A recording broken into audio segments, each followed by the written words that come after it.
Hello, everyone, and welcome to another Hangout presented by Bell. However, today, Brianna and Lizzie will bring you information about new tools within technology. Today, we will be talking about 4 new tools. The first one's Cast UDL Book Builder. The second is Cast Science Writer, and the third is UDL Exchange. Which will be the first presented today is Rubistar. I'm Brianna, and Lizzie is over to the corner in the little box over there. Hello. So let us begin. I'm going to first start by switching over my screen so you guys can see that. We'll go to this one. I think this is easier to share for us. All right. Okie doke. So you guys can see my screen. What I am talking about first is Rubistar. Rubistar is a project-based learning activity that it's a software where you can create free rubrics. If you go onto rubistarteachers.org, it'll bring you to this screen right here, which is our home screen. There's a couple ads. Those just pop up.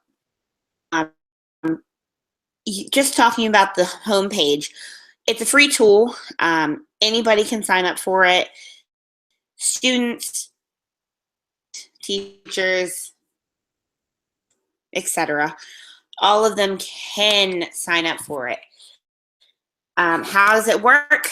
Well, set up an account so you can save your rubrics. You can make them so that they're able to be reused, edited for your future needs.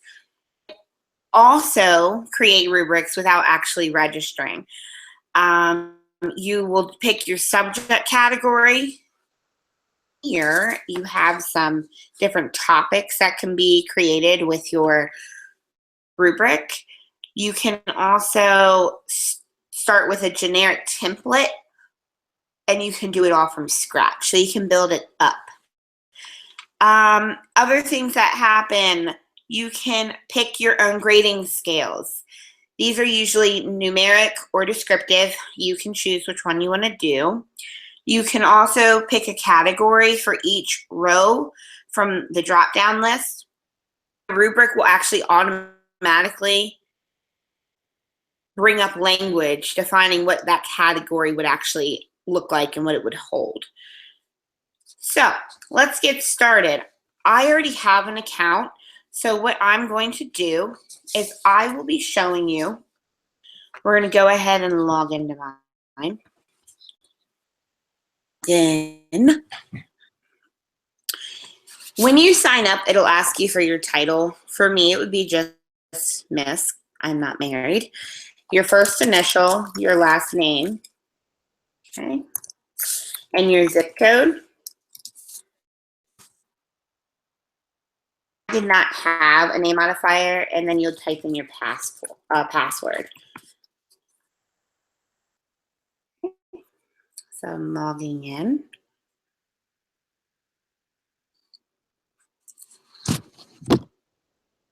Well, it's loading at the top, but it's logging in. Let's wait 1 second.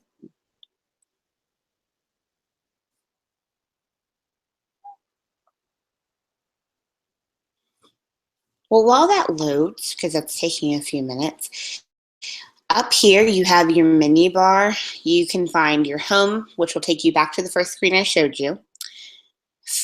Find rubric, create rubric. There's a place where you called Teacher Home. You can edit your profile.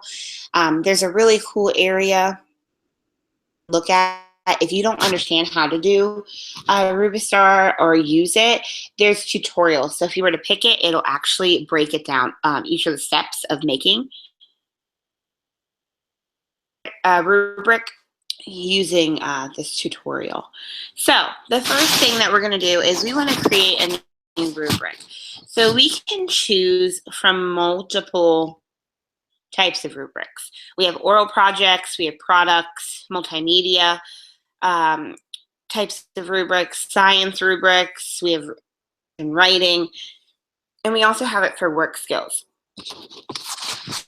What you will do is you get to choose and create your own. So if I wanted to make a brochure, I wanted to do a rubric for making a brochure, because I love brochures. I'm a traveler. We're going to let that load. The page will expire in 40 minutes, everybody. Okay. You will see different information. So you're going to see under rubric information, your name. So all my information, the project name. We'll just type this. That'll be our creative name. And then over here, your demonstration rubric, you can choose from, yes, my rubric is a temporary rubric, or no, my rubric is permanent. Basically, you'll be able to save it. If it's temporary, it'll be deleted afterwards. So I want to say my rubric is permanent. Now, you'll scroll down to your creating and editing your rubric area, and you see how there's a category portion. These are the different categories that you can have. Most of the time when you look at a normal rubric, if your professors give you a rubric, if any form of teacher, educator rubric, you have the countdown, which you get to actually change. So if you wanted it to be more points, you can. But if they were to receive a 4, a 3, a 2, or a 1, this is how they did on the actual brochure. So you can choose category. It could be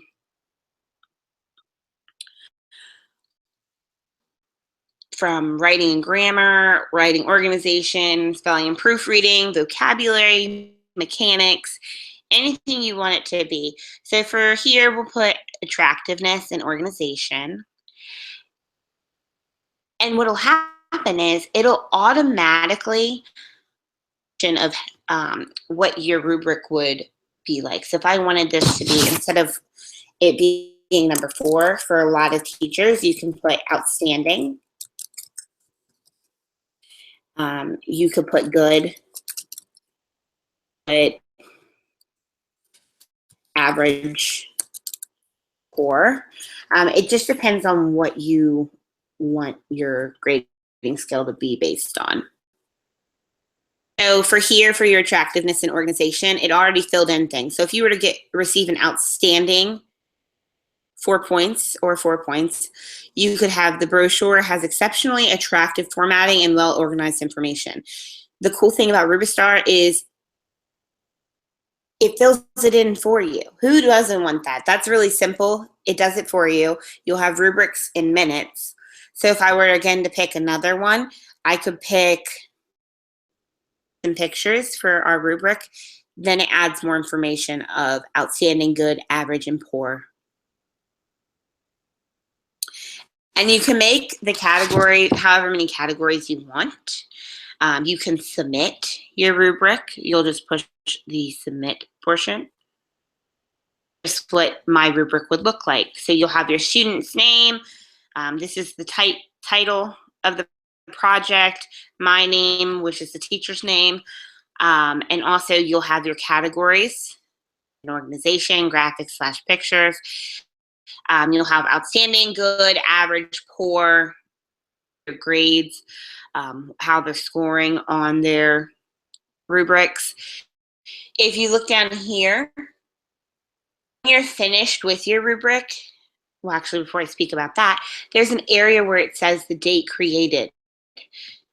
It's a timestamp. Do anything ever last minute, or you had to get something to somebody, there is a timestamp. So make sure you get your stuff done on time. If you assigned your students to create a rubric, make sure you check that timestamp. When you're finished with your rubric, you can either print or you can download it to your computer or online. Now, obviously, printing and downloading. Printing, you're printing it out, making copies. Downloading, basically, it'll be in a format on your computer that you don't actually have to be on the website to look at. So you can save it on your computer. You can go back to it as many times as you want. Over here, you have make available online. If you were to make it available online, will actually Ruberstar will actually save your data in their online database, which is really helpful because if you another teacher wanted to search for other rubrics, they can go over here, find rubric. They could search by title, the name, email addresses. They could even type any type of words that they wanted to. So if I wanted to search for a rubric on, that'll be my word. Building's usually a good one.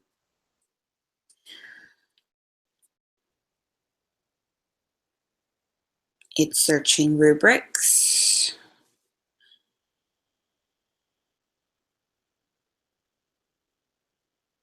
Search your rubrics once it loads.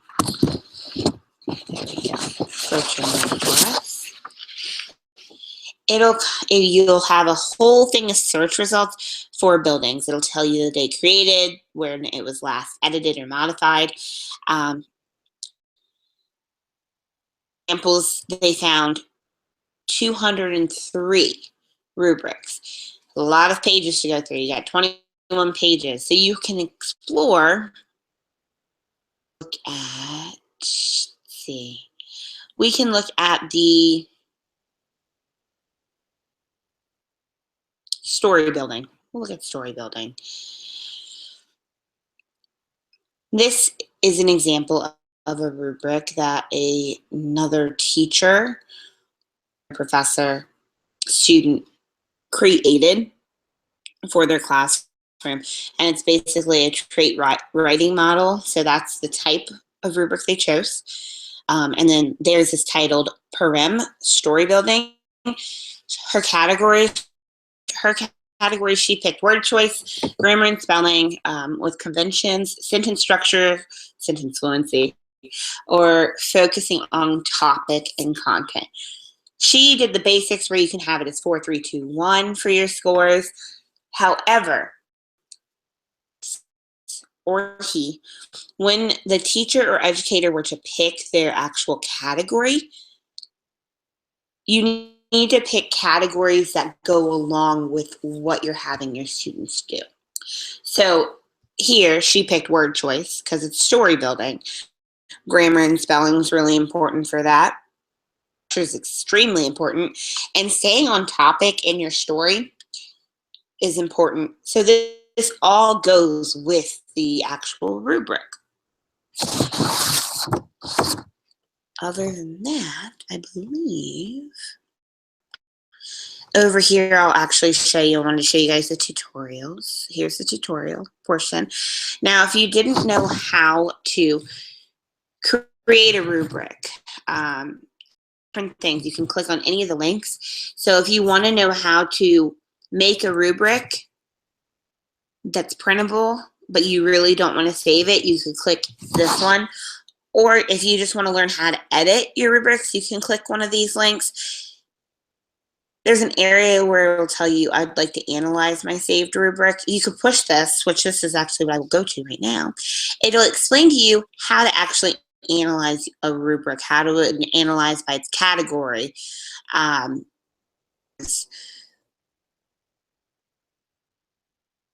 The percentages as well. So depending on what each student gets, it'll do your percentages. So obviously if you got poor, you got a 0% saying there. But you can search any tutorial for this. There's also, if you were to go and just search in a search engine, you can look up different information about Ruberstar.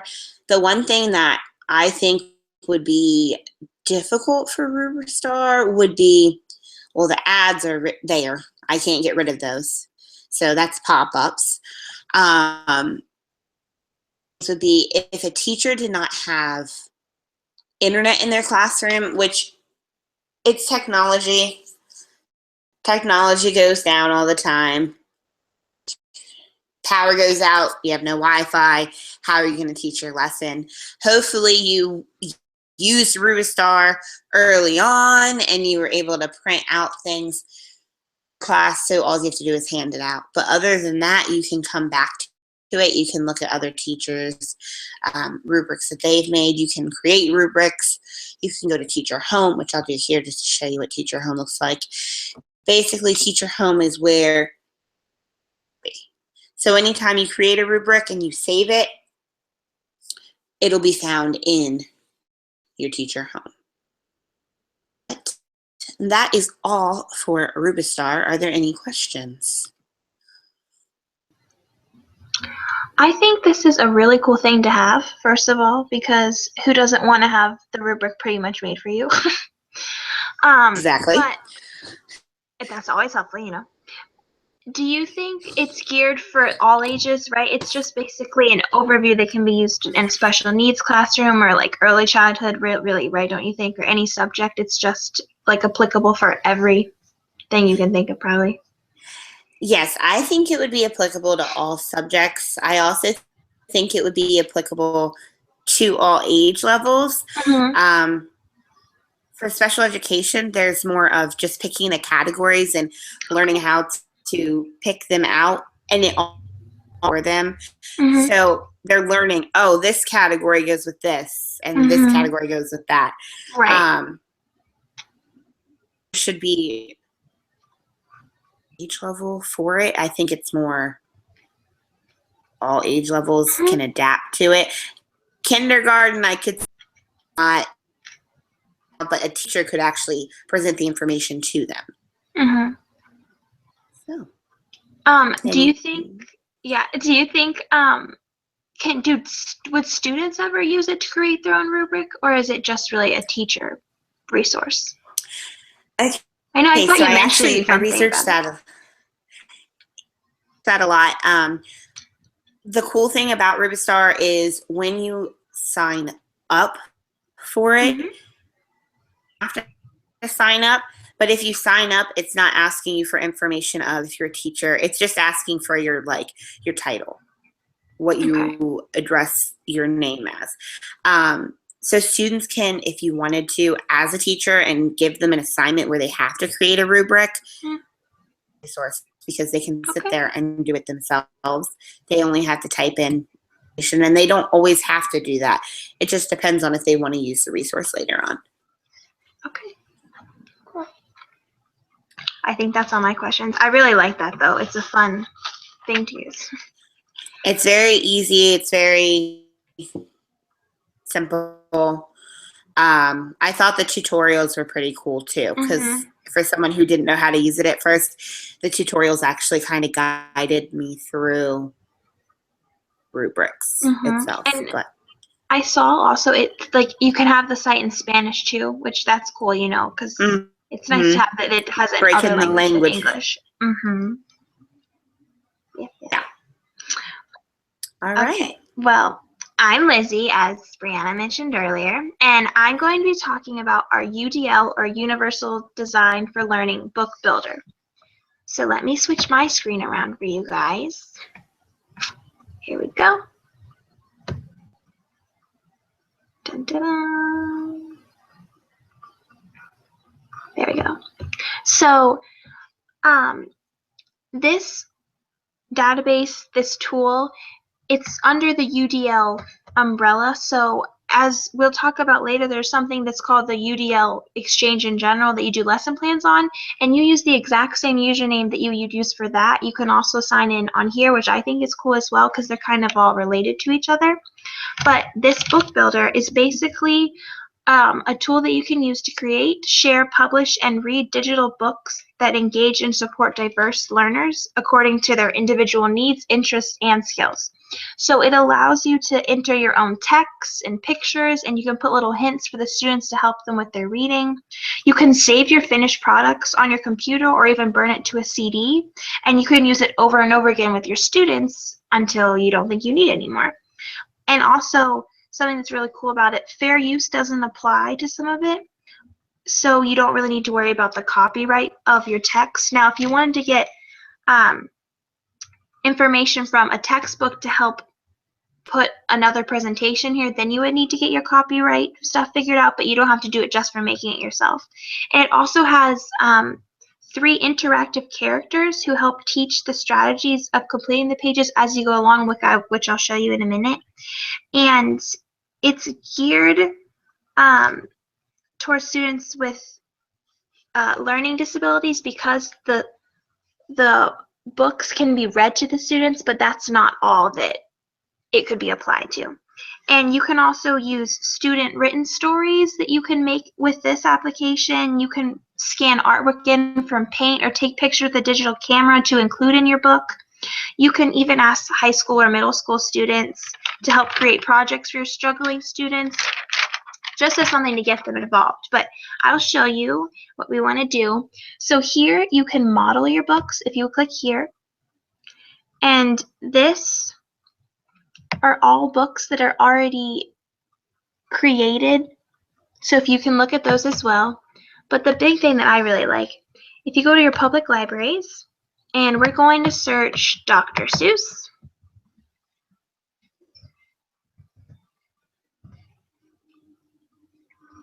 And I want a walk into my pocket. So if we click read, it's geared toward pre-K, kindergartner first. You can even tell the grade level. And as we go through, we can see that you go through the different pages and it has the story. And over here is our little buddy. And he's going to pop up, and if you click here,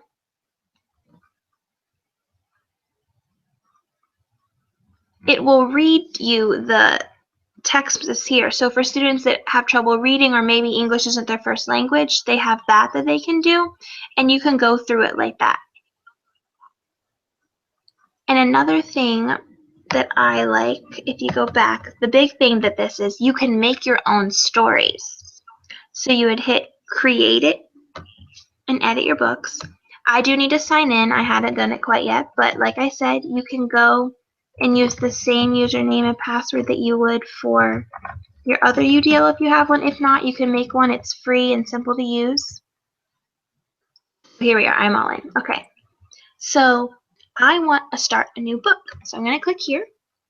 And so we're going to say that we're making a book about our family pets for your classroom. So our family pets, there it is. And the author, I'm going to say Miss Lizzie's class. And so you can select your content. So that'll be language arts, your genre. It's kind of fiction, nonfiction, whatever you want to make an about. And it would probably be geared towards kindergarten or first grade. We'll say first.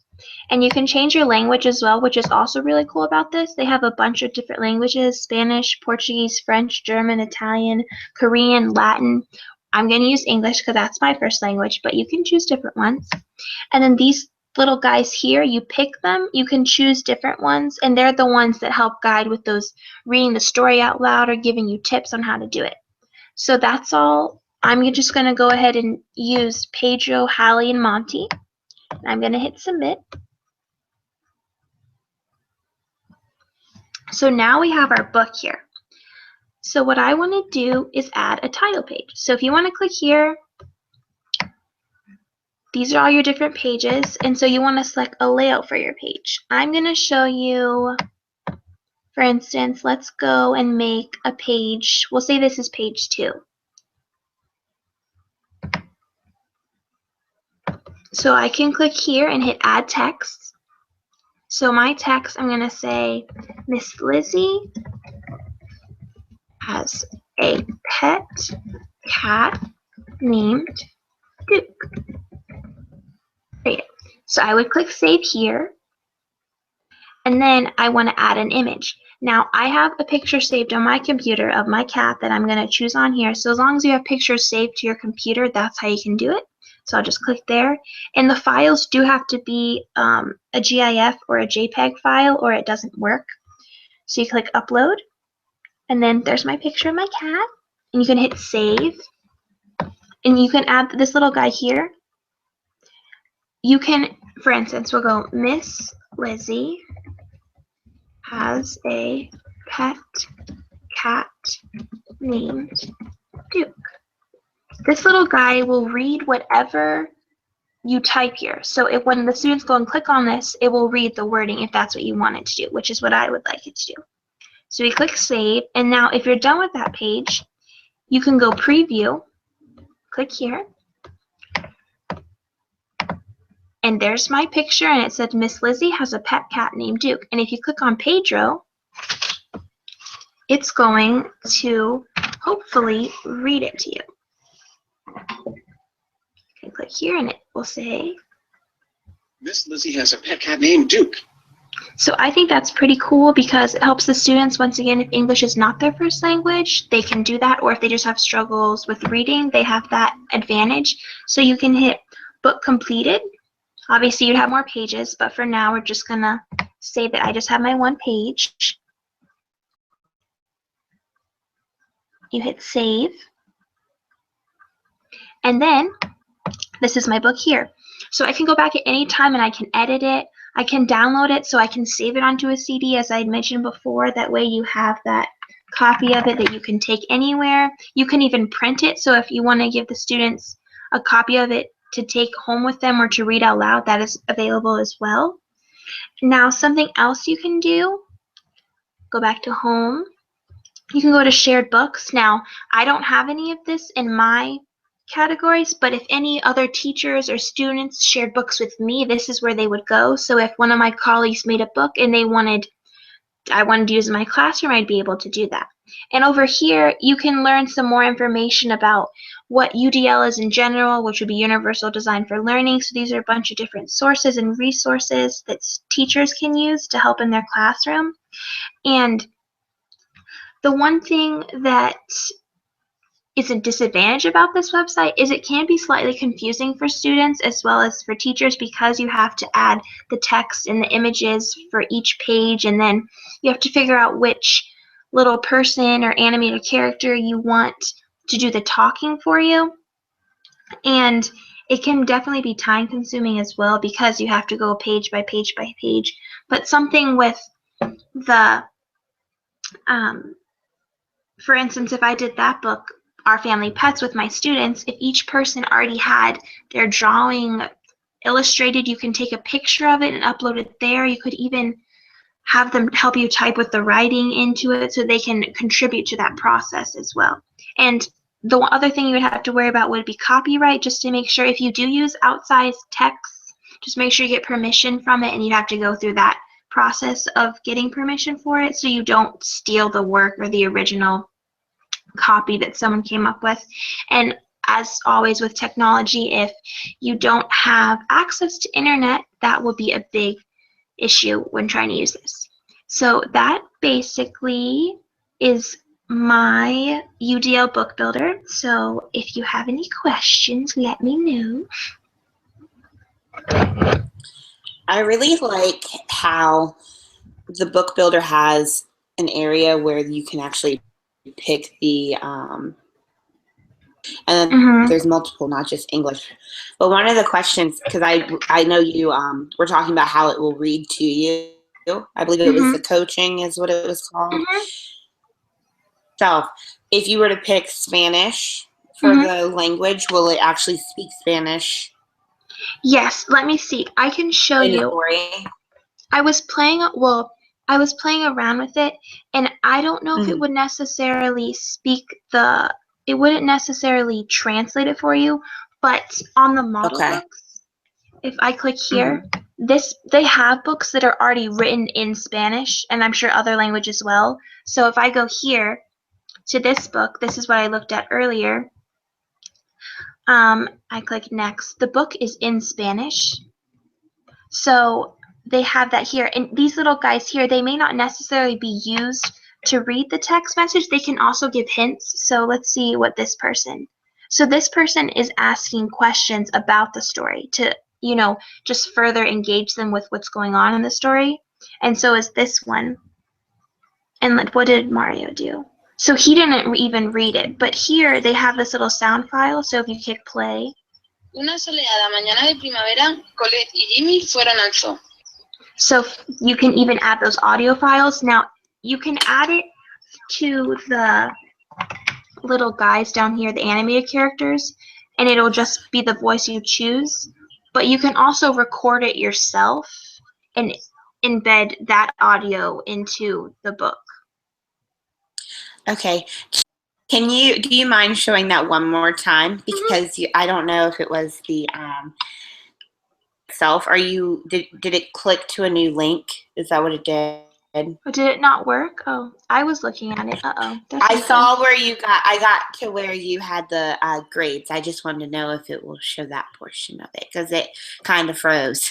There you go. Oh, you see my book friends here? Yes. You can see, right? Okay. So did you see the characters? I'll just do it again. Okay. So this would be the Spanish book that I used. I just picked one of them because someone already made this one. It means looking for the jaguars. That's what that title is. But these animated characters, they can be used also not just to record your voice or like to read it, because when you type something in for them, they'll read exactly what you typed, which is what I did when I showed you mine. But these guys here, they give clues and questions to help further along with their reading. So they could, ask more questions to get the students critically thinking. But another option you can do where it had the adding the images and adding the text, you can add audio. So right here, if you were to click play. Una soleada mañana de primavera, Colette y Jimmy fueron al zoo. Someone had embedded their own audio and used it to read what was in the page. So there's an option of recording your own self and saving it to your computer and uploading it to the book that you make. That's really cool. I think that's really cool. I think it's perfect, especially if you have students who are not have their primary language as English. I think that's really helpful for them. Do you think that there is a certain age that you would recommend this for, or do you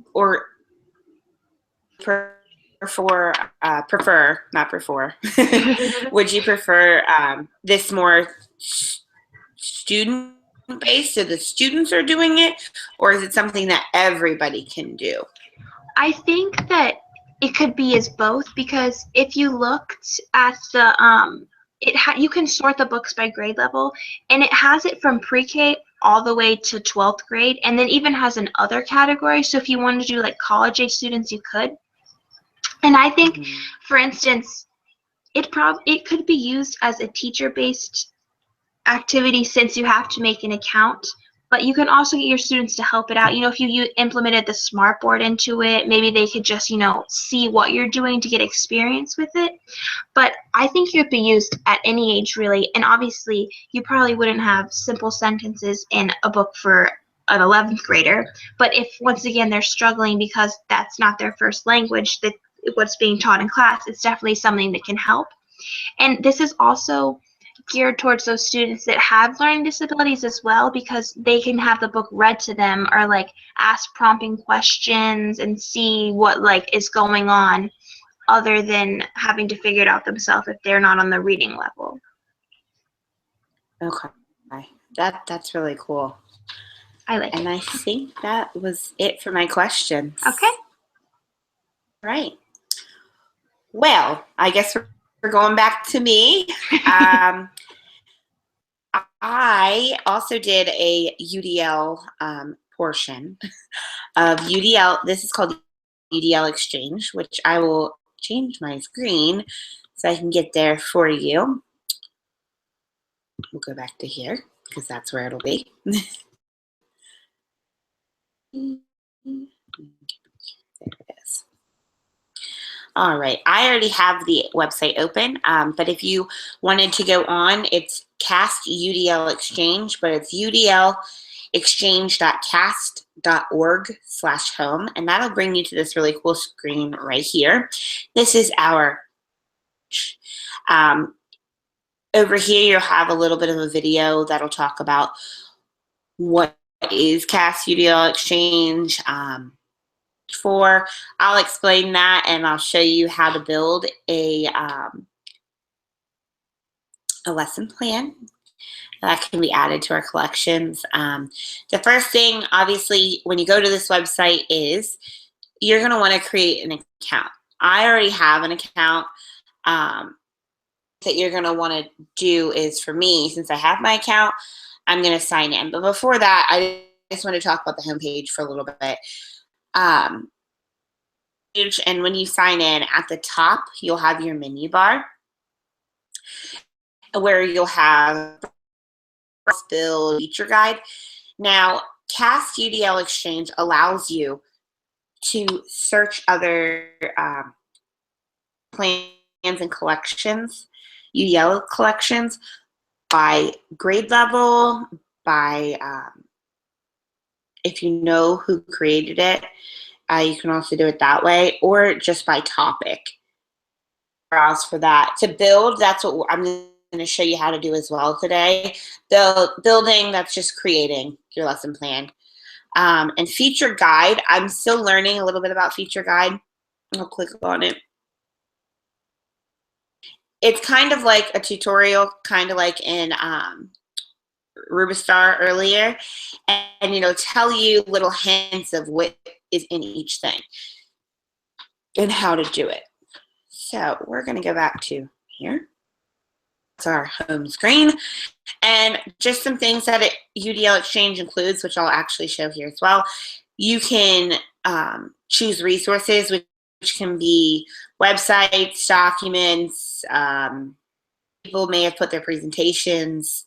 They could have put audio, their own voices, other people's voices included in there as well through UDL Exchange. Also, we can go and look at some UDL lessons, this is what the UDL lesson will look like when you create it. And basically, this is where you'll create.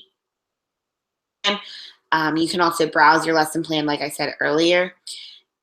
Both of these things will end up in being what's called a collection.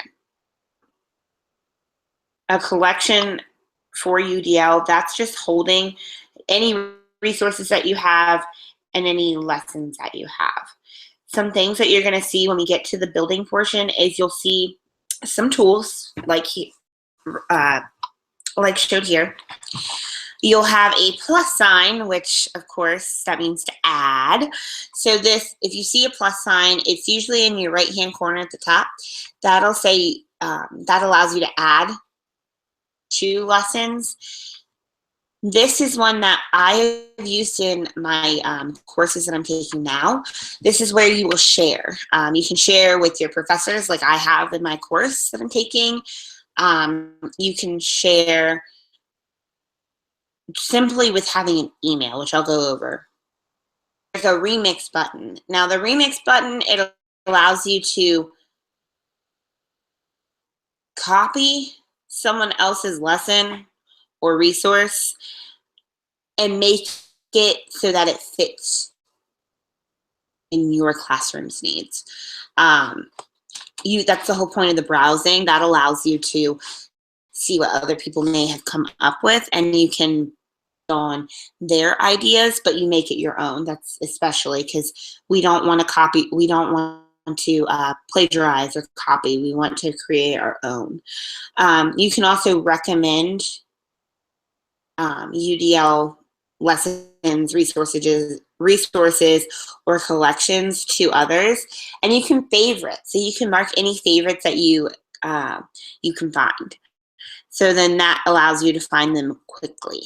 So we're going to go over here, and I'm going to sign into my account. I already have an account. Lizzie showed the same thing, that there's a thing called an umbrella. Since I already have this account, I don't have to create any other account because I already have one through UDL. So type in my username, and we're going to sign in.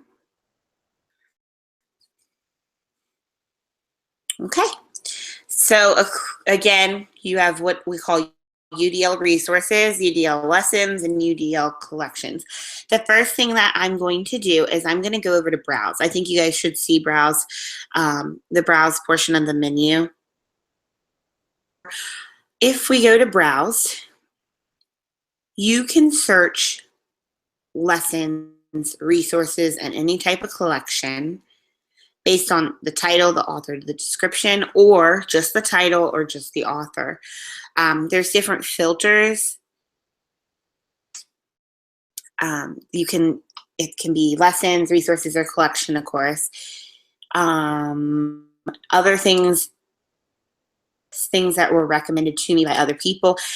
Cast featured. Cast featured is basically things that they have used and they actually will use in their will feature in their on their home task and through the browsing. You can go by content area. So if I wanted to, we'll say story, I can search story. I can go, I'll push go. Okay, these are different. You'll see you have lessons, you'll have resources. I do not believe on this page you'll have any collections. Okay, I need to go back. Hold on one moment.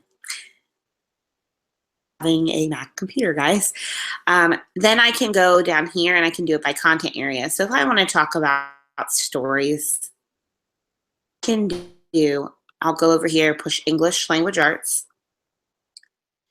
and I can go from the grade level. So if I wanted, we'll say second grade to grade, it'll begin to talk about main idea, legends, which I'll push legends. I think that'll be a cool one to talk about. This is someone else's lesson.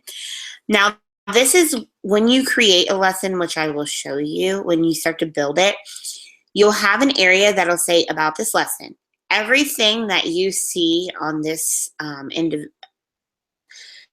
lesson plan will be sort of close to what you'll have in yours.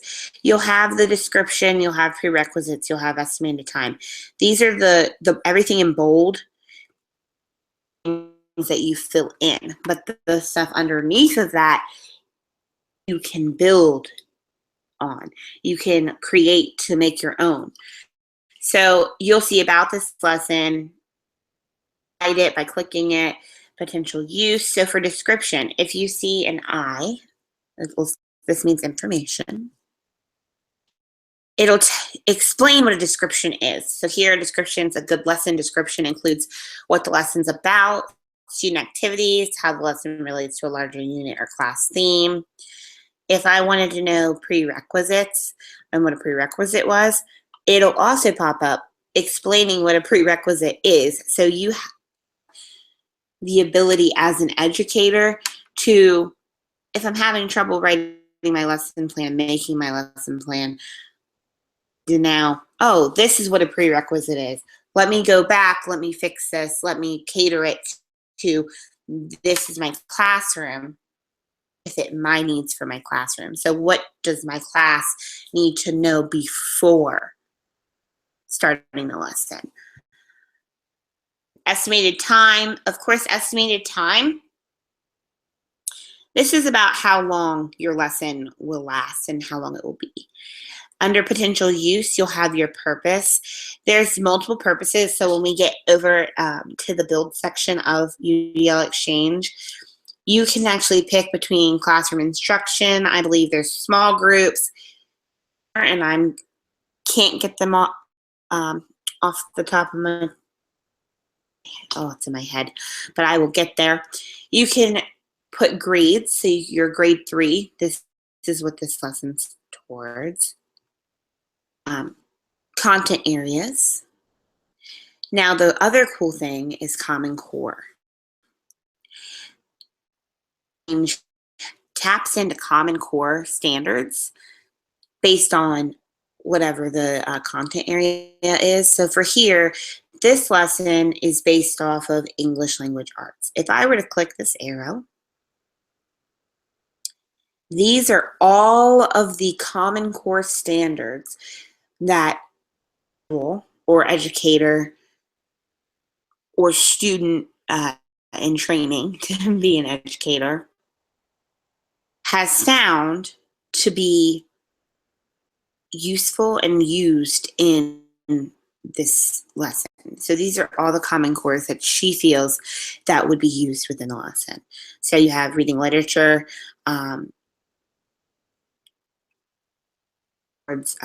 standards. This is for literacy. You have it for listening, speaking and listening. So this will talk about comprehension and collaboration, presentation of knowledge and ideas. For example, here you have grade 3.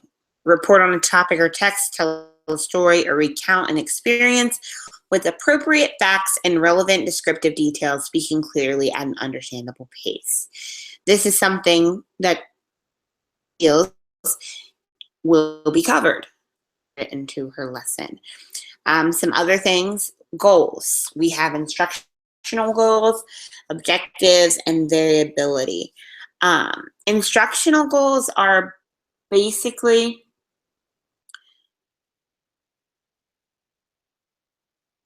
too. That's as well as your objectives. But this is what they will be doing. So for here, she did, students will be able to identify the elements of a legend, and also students will be able to retell and explain the message or moral of a lesson. The objectives will push information. When the educator goes to create objectives, this is to be specific, measurable, able to help lead your students to accomplish these instructional goals. So these objectives are what's going to build to complete these instructional goals, okay? Variability. Variability is another important thing. Now, what variability does, she has put students will have choices throughout the in order to support diverse learning needs and provide many opportunities for engagement. Each group will have a choice of stories. For this class, students will work in 4 groups. There will be 6 stories available. So each group has at least 3 options. They'll also have a choice in how they read the story. They can read the story independently, buddy reading with other members of their group, or reading along with an audiobook. Each group will then have a choice of how they present their retelling to the class, as a storyboard or as a skit. These choices provide accommodations to different learning styles and give several options for students to demonstrate their knowledge. Variability, and when I first started using UDL Exchange, I didn't really understand variability, but then push the info portion, which is really helpful. It's explaining to trying to figure out how can I cater and differentiate. It's the differentiation. So how can I cater to all my students' needs? Where she chose how the students will choose to read the story. They can do it by themselves if some students feel like that will be more helpful. They can buddy read depending on levels. They could also read aloud, or not aloud, but along with an audiobook. So for those who to themselves, they can work independently, or those who just need a little bit of help reading can go with the audiobook. So basically you're catering, I don't like the word catering, you're meeting the needs of your students. There is an area as well that's called the author's reflection. This is just where your teacher or educator who's building the lesson plan is going to write some notes. So when she goes or he goes to present to a class his lesson for the day, some things that he wants the students or she wants the students to grasp and get from the lesson itself. We have assessments. It goes with 2 different assessments. We have formative and summative. There will be, which I'll show you in the build as well, there will be areas where green are actually already written out for you. You just need to add things underneath. So you'll see that for formative assessment, students will be able to identify the character's problem, message, and lesson of a myth read aloud. Underneath, she said student responses and whole group discussion, turn and talk, thumbs up, thumbs down during read aloud. So this is when they're identifying. Assessments, this is where she decided that there was going to be a final chart made within the small groups that actually lists the characters, the problems, the message, like what the story explains, how or why statements, and lesson morals as in how the group did telling the story. Also give an exit slip, which exit slip's a form of summative assessment. It's just something quick and simple. And then, of course, under here, again, author's reflection. Some do not put author's reflection, especially in their lesson plan. Some actually will put it to the side. We'll make mental notes. We'll write down a little small list on a sticky note or something on the teacher. It depends on who you are as a teacher as well. So if you are all about writing author's reflections, this is just for the educator himself or herself.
Difficulties.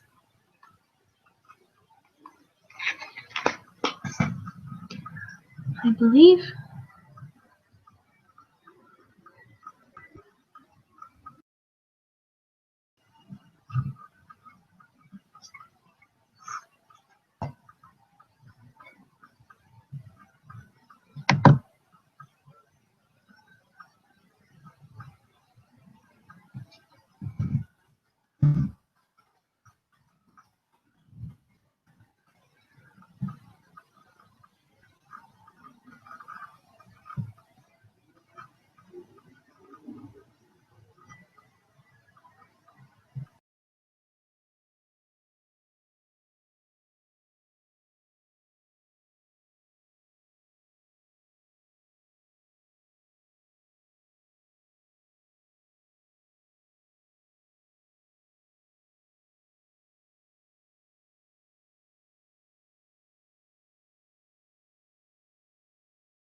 We had some technical difficulties. Didn't know anything happened. But apparently we're still live. And I'm pretty sure it was still recording because I have a green dot saying has been. We will head. We are going to, we'll get back to sharing my screen if I can get there. There we go. We're going to go here. Ignore my email for a second. And that. Okay. We need to go back to UDL Exchange. Some potential uses, make sure you save again. Potential uses, you'll have your purpose and your grades. The grades portion is kind of like your section where you can move the cursors back and forth. So if I just wanted it grade 1, you can move both ends to grade 1. For your purpose, that's where I was telling you all about. It can be one, it could be small group settings, coaching, school district implementation, professional development, or other. Those are the others, but I mentioned small group and classroom instruction. Content areas are your basic content areas that you'll see in some Common Core. This is the portion where I thought was really interesting and cool, because if you go over here, it'll explain to you what Common Core is. You go here, it'll say view and select standards. View them. Once it comes up, we're looking at grades 1. And we'll say we want reading. I'll just give you an example. They're all checked off, but if you uncheck these portions of it, it'll uncheck them all for you. What you can do is you can individually read all the Common Core that you want, and you can choose by putting a check mark on the ones you want.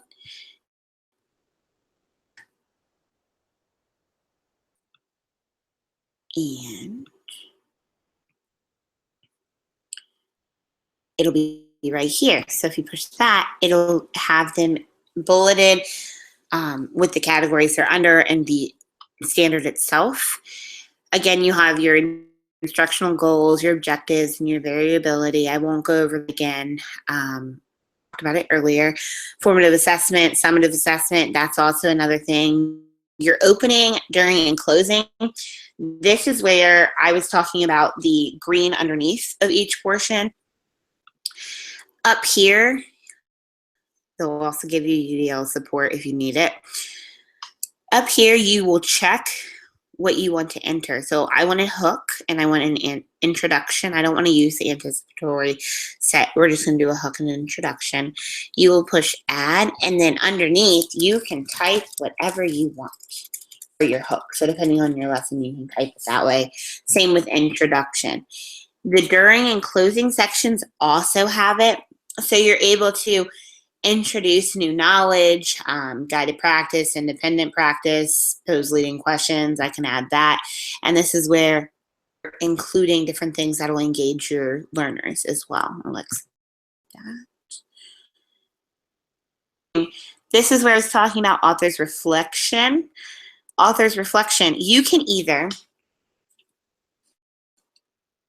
and when you write out your reflection, you can type it. Again, I talked about the author's reflection earlier, but the thing I didn't tell you was you can also record yourself. So there's a record button if you want to push record, kind of like using Audacity, which we've mentioned in other of the class. So you can use Audacity as well, but this will actually let you record right on here, materials, then you'll save. You can go up here. This will wrap it up. But when you go up here, you'll have an add. Now this I can add to a collection. This is where you can share, which I'll show you how to share. And then you can also remix. Now if you were to add to a collection, you can choose a collection. You can do new collection. You can, because I don't have any at the moment. you can enter a title for your new collection, and then you including this in your lesson. I thought this lesson was helpful because blank. That's where you enter. The thing I really like about UDL Exchange is it guides you through the lesson. It doesn't go, here you go, you're on your own. It actually helps you build it. It'll add the lesson to that collection, kind of like a unit plan. Now, if you wanted to share, you could come up here, lessons as well. You can go up here and you can push share. Now, there's two different buttons. You can share community, or you can share with individuals. Now, for a lot of students and teachers, soon-to-be teachers, future educators, they like to share to individuals because they're assigned to. You will enter the email address of somebody. So for me, I'll enter mine like that. I'll give you my full email address. And then you can also choose what do. Only the people who are have their email address entered here, or they can edit. It's just up to what you want them to be able to do. Then you'd push share to individuals, and it would send it straight to their email. That is, I believe, all I need to share today. Exchange. Are there any questions? Again, sorry if there were any difficulties, but let me bring myself back. Are there any questions?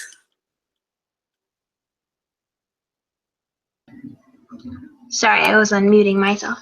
I just really like this tool in general because I know that I've had experience with it now that in one of my classes, the one we're in together, and it's just really cool that they have all those like tick marks to help you along, and especially with the Common Core, because that is such a great thing to have, especially if you like want to line it up. And with the objectives too, when you go back to the formative assessments, it's just like clicks, clicks, clicks, clicks, clicks, and you can add it so you know that you're really meeting that objective. You're not just throwing it in there.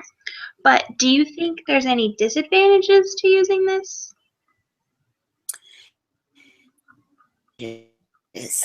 Okay, well. Or problems that you could face? Any problems? Let me think of one, because I feel like there's always a problem with some technology. Well, you have to have internet first, obviously.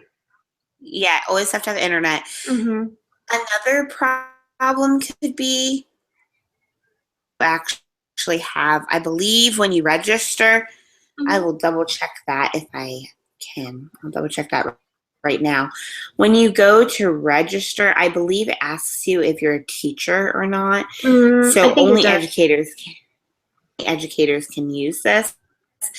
So I would say that could be a disadvantage because I know now within school systems, I know the high school that I went to, they had a educational program. Me too.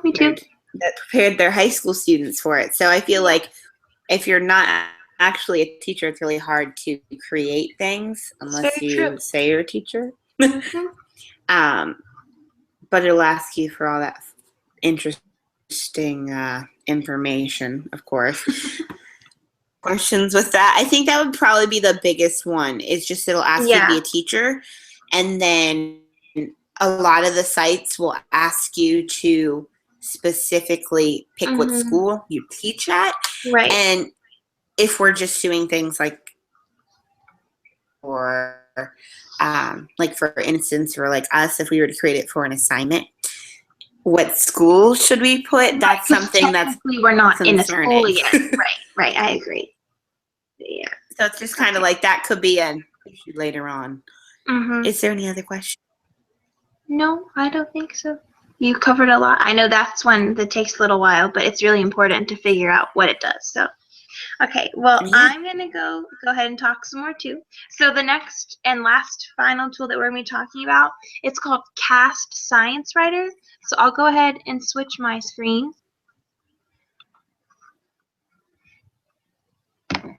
1 second. Where'd it go? Now, I don't know, I'm sure you guys have been hearing us use this word cast, and I looked it up earlier because I was just curious what exactly it means, because there's cast science writer, which that's what this is. There's that cast UDL exchange that we just talked about, and all these things are under this umbrella of cast. And cast is basically an organization that is geared towards helping students that have special needs or any learning disabilities navigate the classroom. That doesn't mean it's only for students with those disabilities, but it was started as that. So then the rest of these things are obviously UDL, Universal Design for Learning, about meeting those needs of students who have different styles and abilities in the classroom. So on to what we're talking about. I just felt I should clarify that. I thought it was an interesting fact. But this is CAST Science Writer, so it's just sciencewriter.cast.org/welcome.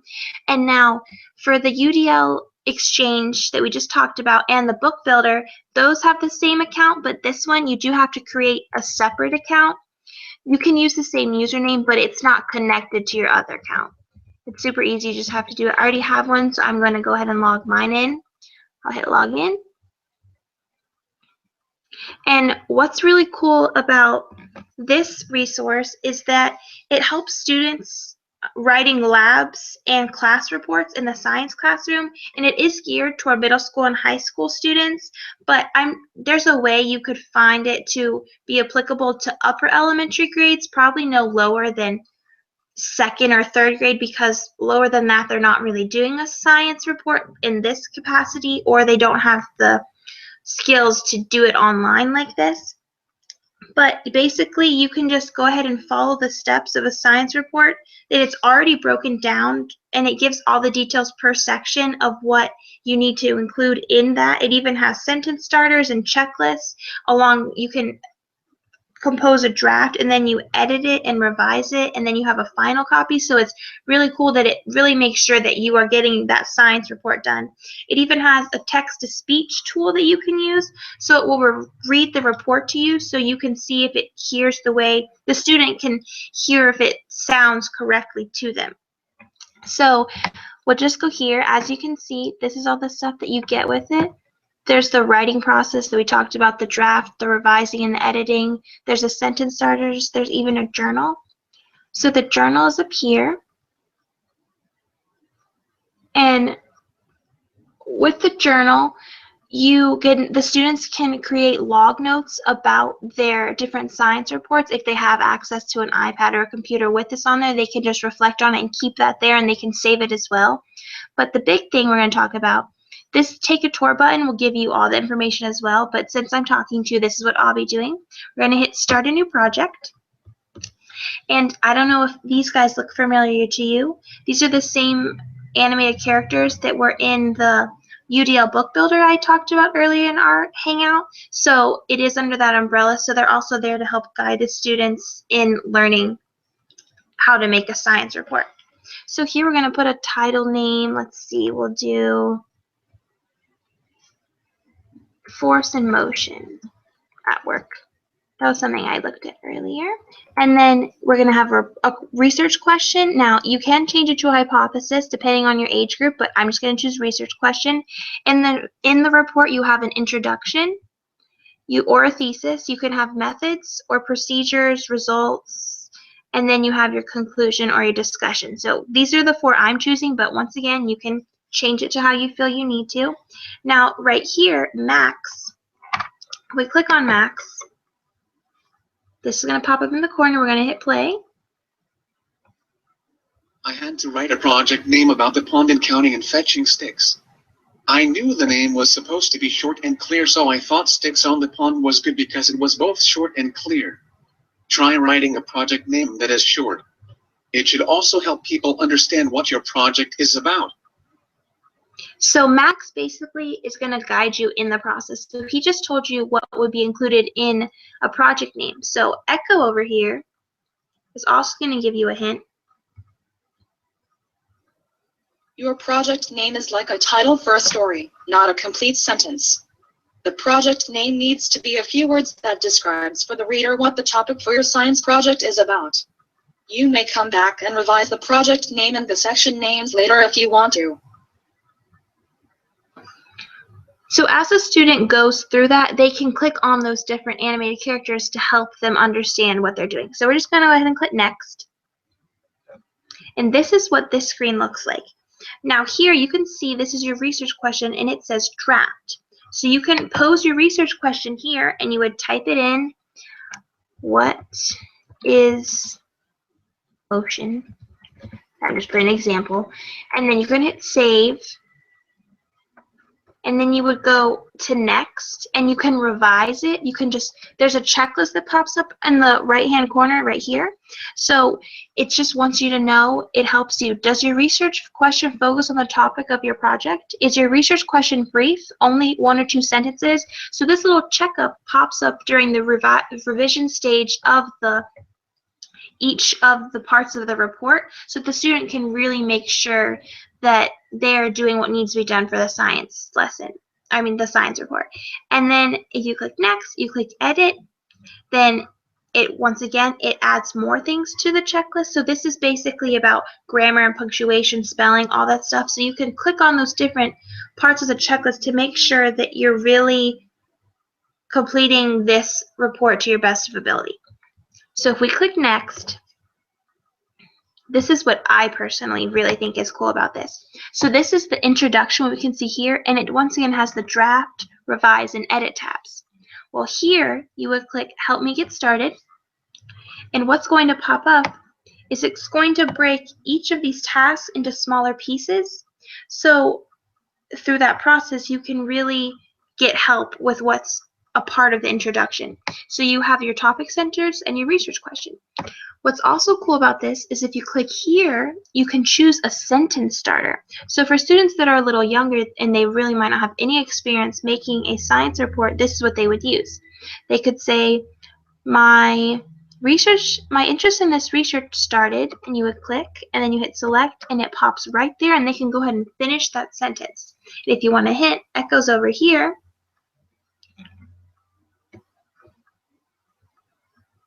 The introduction of your report has 2 parts. First, describe the topic of your study. Second, restate your research question using different words and why you are curious about it. so once again, the students can just, I really am a fan of these little animated characters because the teacher is not always going to be around to answer all the questions, so they are there to help along the process. So once again, you can get a sentence chart starter, then you would hit next, make sure you save everything, hit next, and then as we saw before, in the revision stage, this checklist pops up, you click it, so you make sure everything's done, you hit next, and it'll have, once again, the editing, and you can check it with punctuation, and it does that for each of the sections of your science report. So you can see, you just hit help me get started, and it'll have all the components that are involved in having the introduction part, and the methods part, and the results, and the conclusion, which is a really cool thing for these students, because if you have never made a science report before, now you know how. And there's even directions up at the top to help those students really understand what they're doing. So if we were just to click next here, I'll click it again, conclusion, we want to get to the end if it'll let us, let's see, next,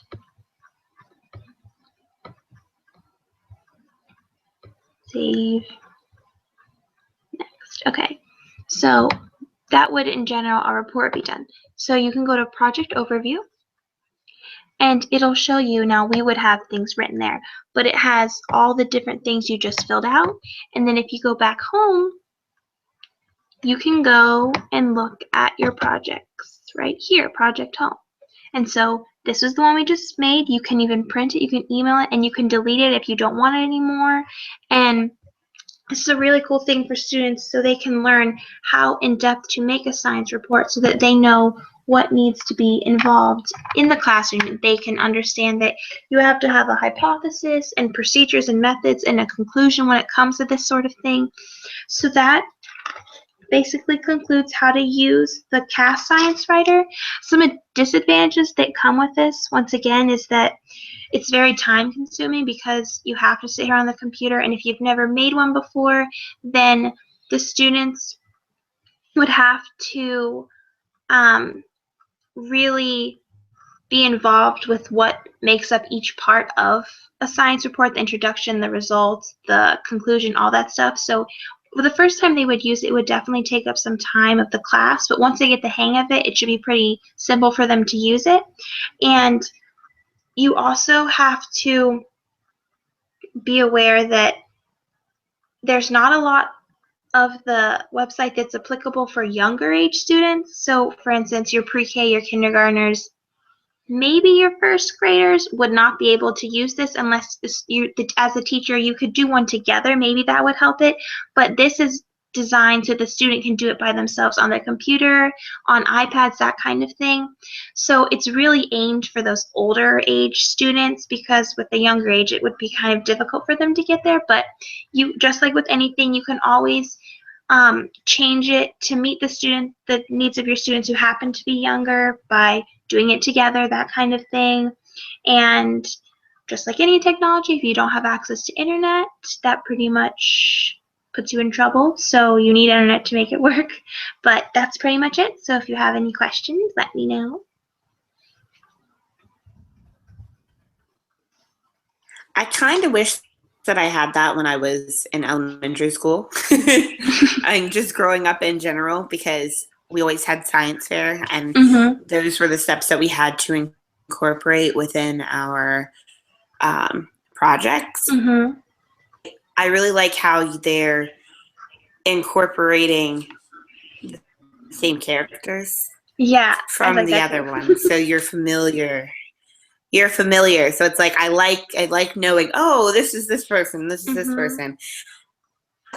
Questions I had for you was at the top of the screen, when you were doing echo, and then there was like a play button, a pause button, fast forward button. Is that for their voices, or was that they could actually speak into it, or? Let me show you 1 second. On that part.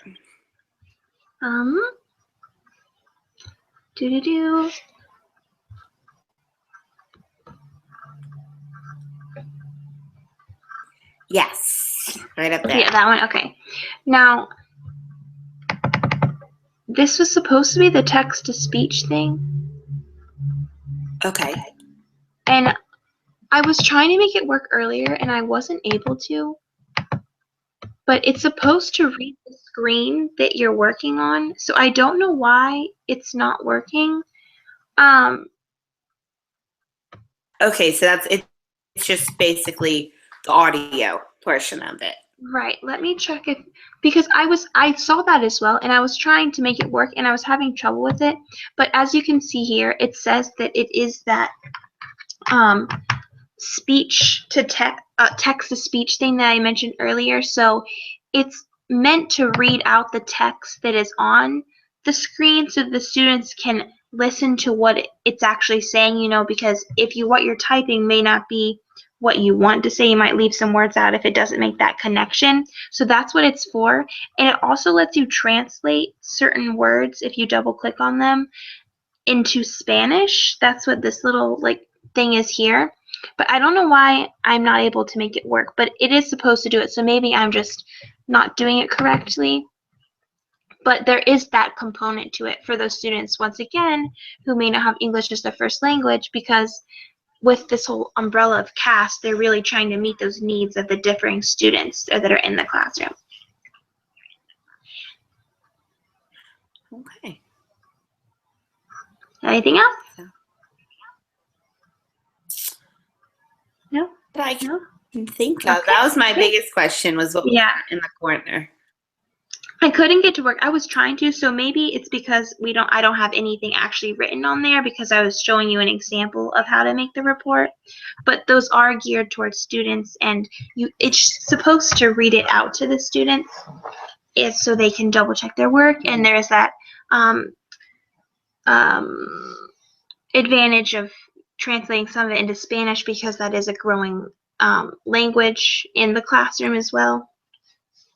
Yeah, that's a big one. I think that too. The other thing is with so many language barriers that we have, that just in general, it's all making an impact for many students. I really like this. I liked when we talked in our other hangout, we talked about the assessment tools, but I really like this one because it's more things that we can use with those differing needs of students in the classroom, that differentiated instruction, because it's so important in the classroom. And it shows you really how you're able to do it because there's different languages that these tools show us how to use, and different ways to meet different students' needs and that kind of thing. Okay, I actually think I had a lot of fun with this one. We had the other hangout, which I thought those were really cool, talking about just assessments in general. But when it came to this one, I feel like something that I definitely need to build on. So for it to have that feedback and to have the instructions on what to do, I think that was helpful too. Yes, those little tiny little information boxes are like really nice to have. Yep, those are my best friend in the whole thing. Do you have any other questions or statements? Nope, I think that's pretty much it. Thank you guys for tuning in to hear us talk for a little while. I hope you enjoyed it and you learned some things to use in your classroom. So I was Lizzie, and this is Brianna, and we'll see you in our next one. Bye. Yay.